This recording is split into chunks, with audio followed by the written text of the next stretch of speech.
Ushtruesi i detyrës së kryeprokurorit të shtetit, Besim Kelmendi, ka kërkuar nga ekzekutivi që të mendojë seriozisht për krijimin e kushteve më të mira për punën e prokurorëve.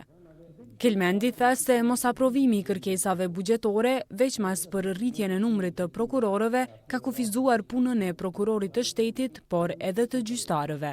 E përsërisë është koha e fundit që institucionet kompetente të Republikës së Kosovës të mendojnë shumë seriozisht për krijimin e kushteve për punë më efikase në prokurori dhe në gjykata, sepse drejtësia e vonuar nuk është drejtësi.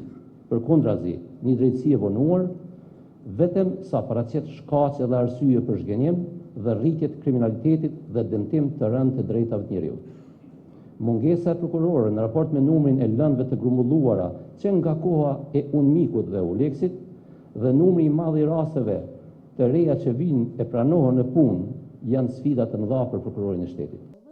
Në konferencën vjetore të prokurorit të shtetit, kryesuesi i Këshillit Prokurorial të Kosovës, Ardian Hajdaraj, i ka bërë thirrje presidentes Osmani që ta dekretoj kandidatin Blerim Isufaj në pozitën e kryeprokurorit të shtetit.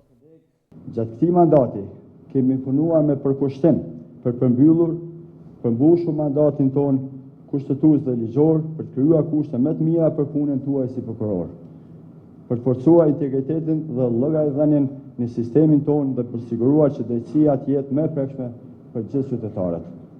Gjykata Supreme e Kosovës mbetet e përkushtuar që përmes unifikimit praktikës gjyqësore dhe përmes interpretimit qartë ligjit të ndihmojë në krijimin e sistemit të drejtësisë që vepron në standarde të barabarta për secilin qytetar në çdo pjesë të vendit.